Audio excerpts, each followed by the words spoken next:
Hi, everyone. It's Barrie, and I'm so excited to be here with you. This is my first kind of longer form Facebook Live.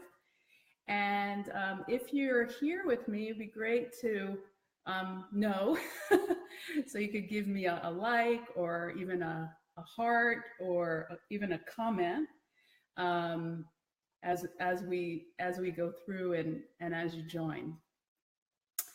Okay, so what I'm going to be talking to you about today is a topic that I think is very, very important and very, very common also for people who have a long-term commitment to yoga. And that is what to do when you get into a cycle, often a repeated cycle, of setting goals for yourself in practice, whether it's about time, about frequency, about content, and then you aren't able to achieve them or feel like you don't have enough time or you feel overwhelmed by kind of everything coming at you. And hi, Tracy. Hi, Megan. Hi, Danelle. Nice to have you with us. So what do we do about this cycle, which is a self-sabotaging cycle of falling short of expectations that you set for yourself in practice? Now, this is an especially potent problem, I think, for those of us in yoga, because the reason that we do yoga is to feel better about ourselves. We want yoga to help us not just feel better in our bodies, but better in our minds. We want our yoga to support us. And so when we create this relationship where we're always kind of frustrated and letting ourselves down, it doesn't really work. So we need to change this, right? We want to feel that what we do in yoga is, we want to feel good about what we do. We want to feel empowered. We want to feel that yoga is supporting us rather than bringing us down. Hi, Judy. Hi, Sarah. Hi, Leticia. Nice to be with you all. So this is really actually a response to what's been coming up from people in my 3-week program, in my 3-month program. We're on the 3rd week of a 3-month program. And this is actually very predictably when it starts, right? We start kind of, we're off and running and we do really well the first couple weeks. And then after a couple weeks, I've been checking in with people saying, how are you doing? How's the course going? And predictably, I'm getting responses like, I feel really far behind. I did really well the first week, but this week was different. I couldn't keep up. And now I'm starting, and people are recognizing that they're starting to enter into this cycle of starting to feel overwhelmed, frustrated, behind, like they're missing out, even though this course, people will have access to this course beyond the time of the 90 days. It's designed to be flexible. It is not designed to take a lot of time, but still, right, we have this pattern. And so we're starting to recognize it. So this is the perfect time to cut it, right? What can we do to tackle it and write it in? So what I'm going to be sharing with you in this call is actually what I do for myself in my own practice. Every day, every week, how I have dealt with this, like I said, all too common dynamic. And I'm going to share with you kind of step by step how we can go about that, how you can do that as well. But before I get into the step by step, I'm going to, and I also will talk about exactly a little bit more why this is such a problem for us in yoga as students and as teachers. And then I'm going to go into the solution for it. But first, I really want to encourage all of you to begin or to continue to think about expanding your idea of what yoga practice looks like. Now, we do need to have the formal practices. That is, absolute. For me, it's daily meditation, asana, several times a week, contemplation, study, chanting. But, yoga, for me, is also the state I'm in when I'm preparing dinner for my family, how I am observing nature when I'm taking a walk, how I am interacting with the other mothers in my daughter's skating group, right? So I really want to encourage you to begin to look at where yoga is showing up for you outside of what you consider to be the formal practice, because I think, like me, you will find that it is infiltrating already into your life. And those moments, again, while they don't replace the formal practice, they do allow us to, again, allow the benefits of yoga to serve us more fully.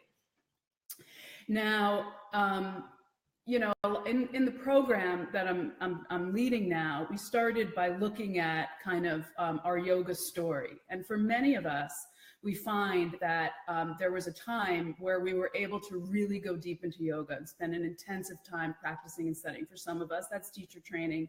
For some of us, that's living in an ashram or in a retreat site, some kind of residential program.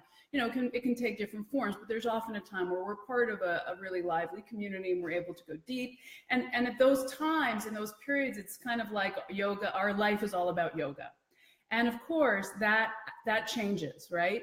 And so again, we want to start to see not just, you know, is our life about yoga, or is yoga really about our life, and how is it serving us, and how are we finding those moments and those places. So maybe it's your posture while you're working, maybe it's while you're walking your dogs with the awareness of your breath, maybe it's being more kinder and patient, and anything, and maybe it's other self-care things that you're doing for yourself, time you're taking for yourself, other exercises, etc. So that's really the first thing I want to say, is look for where else yoga is showing up in your life, expand your idea of what practice can look like, and acknowledge yourself for how you're already integrating yoga into your life. So that while we do absolutely need to do the formal practices, and that's what I'm going to help you with today, we also want to have that piece. Okay. So before I get into the actual steps for tackling this cycle of self-sabotage and falling short of expectations and the guilt and et cetera that ensue, let's go over exactly why this is such a problem for us when we set goals and then we fall short. First, the biggest issue is, I think, that this, again, like I said earlier, this is not the relationship we want to have with our practice, right? This is something that tends to repeat itself. And I think most of us also are very well aware that whatever happens in yoga is like a microcosm of what happens in our lives. So this idea of getting stuck and you know, that this dynamic it's showing up in our program, but we know it's not just about our program, it's about our yoga probably. And we also know that it's not just about our yoga, it's probably showing up in other areas. So this is really juicy, actually. It's an opportunity, right? It's an opportunity to look at how we manage this. So first of all, again, what we give our energy to, right, tends to get stronger, right? I think we all can agree on that, hopefully. So this cycle of kind of setting goals and falling short, that we create a habit of guilt, perhaps, of self-criticism, perhaps, of feeling demoralized, disheartened, hopeless. We feel disempowered. And what happens is that we start to feel like a victim of our practice, right? And again, it's so clearly, if you know, somebody else was telling you about that, it's so clear, I think, that is not what yoga is meant to be doing for us. We want yoga to be an ally in our lives. We want it to help us get through the day, through the week, etc. So again, so I think this is the biggest reason why it's a problem, is that it creates a dynamic of guilt and disempowerment, and we start to feel like a victim of our practice rather than empowered and in charge of our practice. So this is really, we need to get a hold of this for that reason. The second reason this is a big problem is that we set these goals for ourselves, you know, or we sign up for a program because we know that we want to do it and it's good for us. We have great intentions. We know it's going to serve us. So when we don't do it, when we don't live up to those expectations, we feel like we've let ourselves down. And again, this feeds into a cycle that feels disheartening. It feels just demoralizing, and it tends to perpetuate. And then the third reason, and this I'm really speaking more to people who are teachers, if you are a teacher, if you're not feeling good about your practice, you're just not as connected to what you're teaching. That's a fact. And when you're not connected to what you're teaching, you just aren't, you cannot show up for students in the way that I believe you really want to. You're not able to inspire, you're not really able to connect. We teach from who we are. So this is a very important reason that for all teachers, we need to kind of have a way to deal with this. And in fact, as I started thinking about how common this problem is, and again, these are all issues I know very well because I've been working with them for decades, and have managed them and continue to practice and deepen my practice for many years.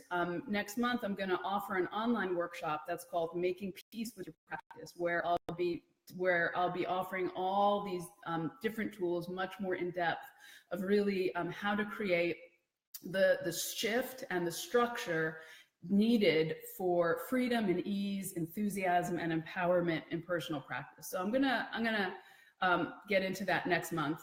And if you're interested, you can message me and let me know, and I'll send you the info as soon as I set it all up. Okay, so what is the solution? How do we break this cycle of falling short of our expectations once and for all? So now we know we're going to look for how we're actually practicing yoga and experiencing the essence of yoga in the everyday things that we do in our lives. We know why this is such a problem, and so I have a 5-step solution. And again, this really comes from this is what I do in my own practice. And you know, this is what I have found really works. So the first step is you make a decision. You know, that's really how it begins, is that you make a decision. Yoga is a part of my life. It's like eating, like sleeping, every day in some form. It is, and making a decision, it's not something you do one time. It's not you say, okay, now I'm a yogi. It's something that you have to do repeatedly, because as we know, there is so much clamoring for our attention. And I once heard the phrase, you know, your intention is what focuses your attention, right? So making that decision that yoga is something you prioritize in terms of your energy and your time, it begins there. And again, that decision, I believe, must include the formal practices, but it doesn't have to be limited to the formal practices, right? You can make the decision, you know, if you make the decision that yoga is going to be part of your life every day in some form, that can be in the form of creative things that you do. Other movement or exercise modalities can be part of that. Like I said earlier, walking your dog can be part of that. And again, not as a substitute for the practices, but in addition, so that on the days when you're busier or you can't, you know, practice you can't do asana for an hour, you're maybe going for a walk, or you're finding something else that you can do where you can connect to the essence of yoga, where you can connect to your breath, where you can connect to your consciousness, where you can just take a moment and get some space. So the first step, make a decision. Yoga will be part of your life, and then remake that decision. Okay, so second thing, schedule it. You have to nail yourself down. You have to put what you're going to do. You have to make a plan, and you have to put it in your agenda like any other appointment. And I've gotten into the habit of a Sunday night meeting with myself. And I literally every week make my plan. When am I going to do my asana practice? When am I going to take a walk? For me, meditation is something that happens in the morning at 7:45 after my daughter leaves for school. I sit for 20 to 30 minutes, so that's in there. When am I going to study? I mean, I write it down. And, you know, I'm guessing that many of us have lots of lists for different things, right? We have our shopping list, we have the list of things we need to prepare for our children, et cetera, et cetera. So having a plan, writing it down, making that list for yourself, I think is really worth it. And I know that some people resist the structure of plans and lists. You know, some they say, oh, my Vata's too high, I can't stick to a disciplined routine. I get that. Again, you have to stick with it. You have to nail yourself down. You have to, you know, it's like are you gonna, you know, if you have to drive your son to a hockey practice, are you gonna say, oh, my vodka's too high, I can't bring you to that hockey practice, right? Or you're meeting friends, you know? It's like we make appointments for other people all the time. We uphold those appointments. We have to start to prioritize that for ourselves. Okay, so make your plan. Step 2, schedule it, make a plan, write it down.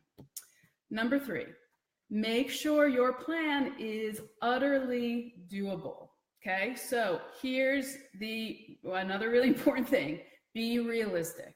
So look, and this is what I do on my Sunday night. I look at everything else that's going on, and I think, how much time can I have per day? How much time can I have per week? You know, so for example, this is a real example from someone in our program. If you are chaperoning your daughter's cheerleading team on a 5-day trip and you're in a hotel room with a bunch of other people, it might not be realistic to think that you're going to get a good asana practice in on your own there, unless you find some place in the hotel where you can do it. So that may not be the week to really schedule that and hold yourself to that. So only schedule things that you know you can fit in comfortably, and just be clear about that. And you just bypass the guilt. You know, there's no should. Just, again, we want the yoga to serve us. It's not that we want to serve the yoga. We want to be able to use yoga to serve us. So no apologies. Just make your plan realistic and doable. And the thing is, if you make it utterly doable, you will be you're not only more likely to succeed, but you're actually more likely to be excited to maybe even go beyond. Like, okay, I scheduled a half hour for asana, but I actually have 15 more minutes, so I'm going to keep going, right? So you don't put that pressure on yourself. Give yourself space, make it doable. Okay, and then the 4th step, prioritize it. And I did talk about this a little bit when I talked about the planning, but again, once you have your plan and it's a realistic plan, you have to hold yourself to it. I mean, you have to see it as a sacred appointment, like, you know, any other appointment, any other responsibility you had for friends, for a family member, that you wouldn't miss it, right? Unless an emergency came up, that it has to be. And again, this goes back to the earlier step about just making that decision that this is part of my life, and making that decision again and again. So prioritize it. And then the 5th step, the last step, which I think is the most important step actually, is modify your plan. Revisit your plan and modify it. So when you don't meet your goals, if you don't meet your goals, right? If for some reason you've gone through all these steps and you still aren't, you know, it's not happening. One of the biggest pitfalls we encounter when that happens is we start to feel bad. We start to feel guilty. We start to feel disempowered. We start to feel defeated, right? That's how the cycle starts. So this is where you just need to bypass it. Just modify your plan. Say, okay, that wasn't realistic. What's going to be realistic this week? You know, one of my teachers once talked about, I'm from a Jewish family, right? So I know guilt really well. And one of my teachers, he once described guilt as, he called it a fence-sitting emotion, because it means you don't like what is happening, but you also aren't willing to change it. So instead of changing it, you just feel guilty about it. And I thought that was, you know, isn't that so true? I thought that was such a smart thing. So we got to get off this fence-sitting emotion. We don't like what's happened, but we don't want to, or we are not willing to change it. So just recognize that, and don't fall into that cycle. Don't be a victim of your guilt. It is not serving you. If you're a teacher, it is not serving your students. It is what will serve your students the best is when you feel great about what you're doing, you feel empowered in your practice, you feel inspired. So when you don't live up to your expectations, And again, I really speak from personal experience, because for many years I went to like, what's wrong with me? Why can't I do what other people do? Why can't I do this? Why don't, you know, why doesn't my practice look this way? It's not that something is wrong with you, right? It just wasn't doable. I mean, we're talking about practice now. We can talk about this obviously in a bigger sense. Or you didn't prioritize it, or you didn't plan it, or you didn't reaffirm your decision for yoga to be a daily part of your life. So just give yourself permission to bypass the guilt, bypass the self-criticism, and just modify your plan, right? Okay, so those are the five steps. So just to recap, I really encourage you all to look for how yoga shows up in your life outside of the formal practices you do, and please acknowledge yourself for that. And I think when you do that, you'll just start to feel better about it immediately, because you're already actually practicing just in the way that you're living. And I know that all of you that are in my program, certainly, and everyone that I'm seeing that's on this, you are already doing that. So please acknowledge yourself for that. And then the 5 steps: make a decision that yoga will be part of your daily life in some form, and that can be a combination of formal and informal practices. Number 2, schedule it, make a plan, write it down. Number 3, make sure your plan is utterly doable and realistic. 4, prioritize it as a sacred appointment. And 5, revisit and modify your plan weekly or monthly. So that is, for me, that's what's been working. You know, I can say I've gone through so many phases in my practice. I've been doing a regular asana practice since 1993. So it's been 24 years. I'm 48 now. So now I always say, now I can say more than half my life I've been doing yoga. And of course, there's been times when I practiced 2 hours a day, you know, 6 days a week. And my life doesn't look like that anymore, you know? So I've gone through so many ebbs and flows, and have used yoga for so many different stages of my life by now. And what I can really say is that I have just continued to show up, you know, and I think that is, we all know that that is how progress in yoga happens, right? Repeatedly, over time, with a disciplined commitment. So that is really what I want to encourage you and support you in creating. And again, next month I'll be doing an online workshop on making peace with your home practice, how to develop a sustainable and satisfying home practice that you can be proud of. So just message me if you want more details about that. It'll be in my online school. So it was just such a pleasure to be with you all. Thank you for the thumbs up. Thank you for the comments. Thank you for the hearts. Leticia, I miss you too, and can't wait to see you when you come back to visit from Europe. And Sanjay, great to see you. Amanda, Devinder, I saw that you were on. Lisa, my soul partner who I've never met, Barrie, from I think South Carolina or North Carolina. And of course, Carrie Lawrence. This is also really great. I'm glad you're able to be on with us. So that's it. And have a great day, everyone. See you next time. Bye.